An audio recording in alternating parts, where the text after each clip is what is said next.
This is the Give Me Some Water podcast with Doug Stanhope and Chad Shank. Ggreg, Chaille hanging out. Anyway, how about this Steve Harvey guy?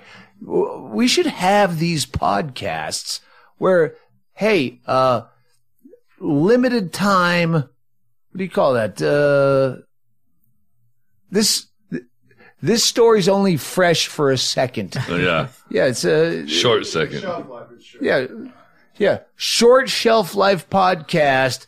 Hey, here's the thing with the Steve Harvey, and we're probably already too late, and we're going to make Chaille stay up all night to put out a 15-minute podcast. And Chaille doesn't know the thing about Steve Harvey, and I don't know. I read one article, but Steve Harvey evidently put out a memo. Missive. I get a bigger word than you, but I've been working on a book. I was just repeating the word I read in the article. Yeah, hey, tell all my staff they can't look me in the eye or talk to me or try to stop me in a hallway or hijack me coming into my office. And it blew up where it was like the old John Mellencamp, John Cougar. First of all, fuck you. You should always be known as John Cougar. You took it. You can't change it. Hey, Demi Moore, you're not Demi, as later you try to change the pronunciation. Nah, you took it. Suck on it. So walking in the office or in the halls, no one's supposed to look at him in the eyes? Or talk to him or try to, hey, by the way, or come into the office. Oh, I'm sorry, Mr. Harvey. That dude, as unfunny as he is, tries so much harder than anyone else in the comedy show business to be funny. He fails relentlessly.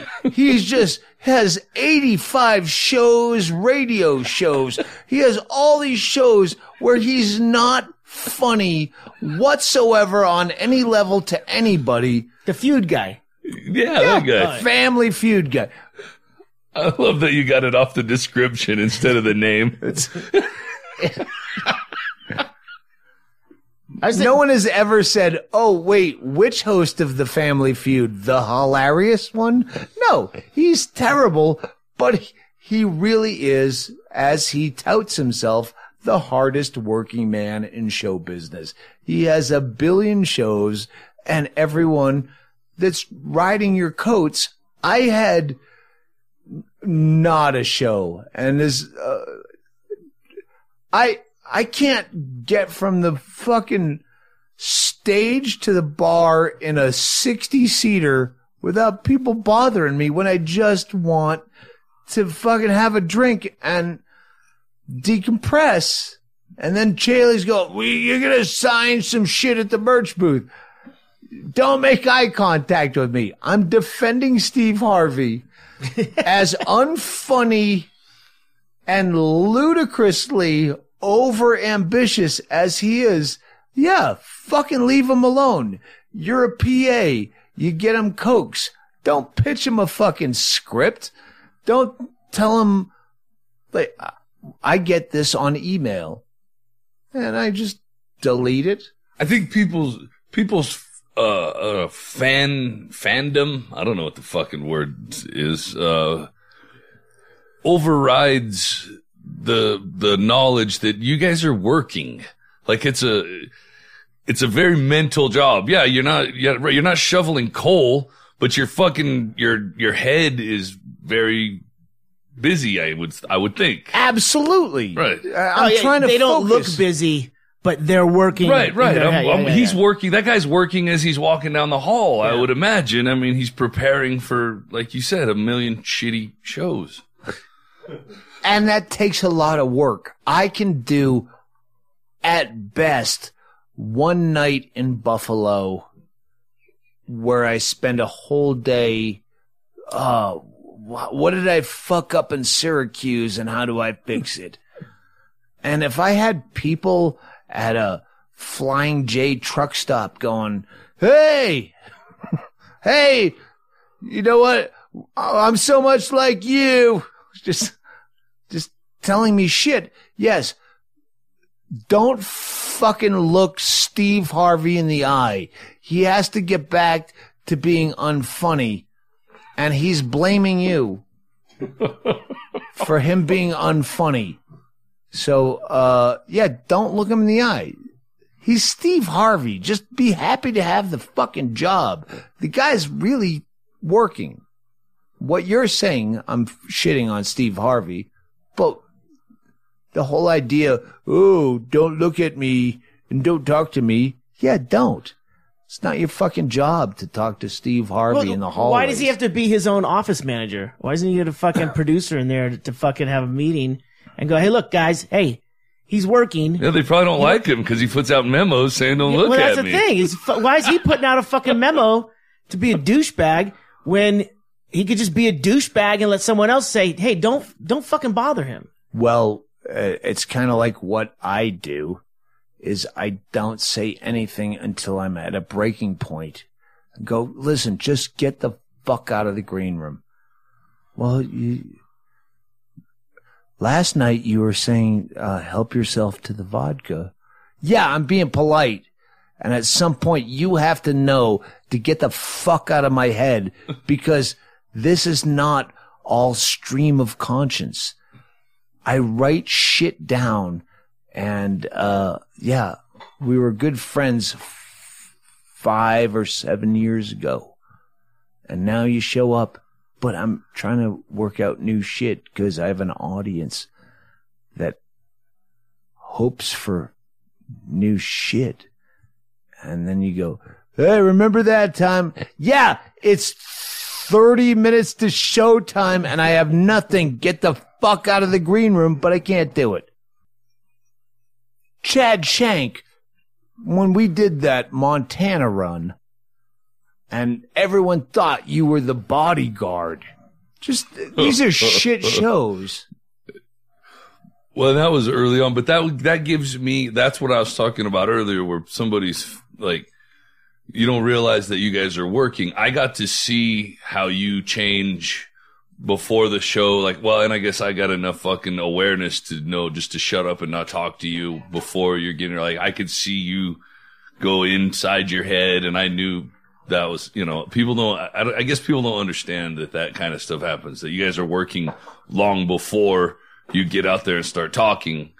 You guys are at work. I already, several times I say, hey, if you see me before the show, because so many times I'm a smoker and I have to smoke outside with you before the show. And that's where I'm trying to focus on remembering bits and how does this fit together? And you're like, hey, man, what's it like? So you're, why don't you ever play fucking Shreveport or... And even just innocuous fucking, I just want to say hi, I just want to say hi. That's where I felt like a bodyguard, because I wasn't the bodyguard, but I had the awareness to where I was like, the man is fucking working, leave him alone. So I was trying to deflect people away from you, He's not working, he's standing there smoking. That's the fucking work, you motherfuckers. And that's one show in Flagstaff. That's not, I have to get to a radio show, to Family Feud, to another dumb fucking horrible thing. Rehearsals for the Miss Universe. Oh my God. Whatever that poor cocksucker. I don't understand why people that could retire keep doing a million shows. And I could shit on Steve Harvey a million different ways, but in this current news story where he says, hey, my staff, stop fucking with me when I'm trying to work. I've done that. I've done that forever. It's in the book. When I read it, I immediately thought of you, because I was like, he has to apologize and stuff now. And then there's just more news stories about he apologized. And I was like, what if this was just addressed honestly? Like, Yeah, leave me the fuck alone. I'm busy. Yeah. It's no news story. You painted my fence. I don't want to hear your script idea.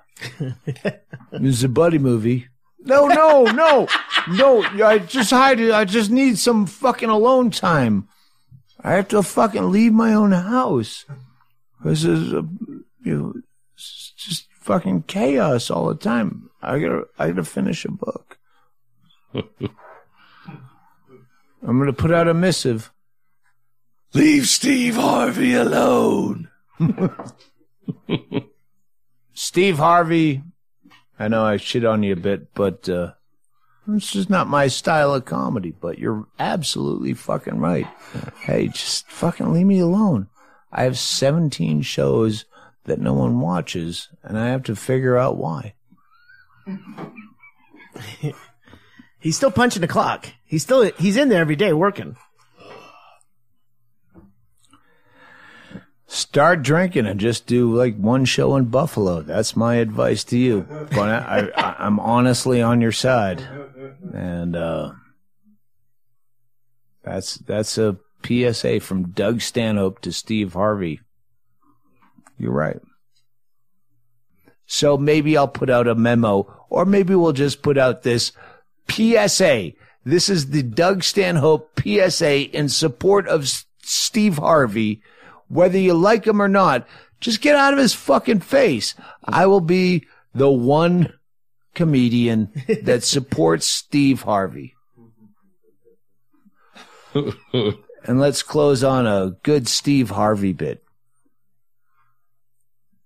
In lieu of that, we'll just close on...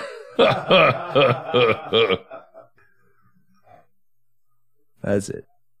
Let's put that out. Just Doug Stanhope PSA about the Short Shelf Life podcast. Steve Harvey. Yeah. Short Shelf Life podcast. There you go. Yeah. I thought it was good.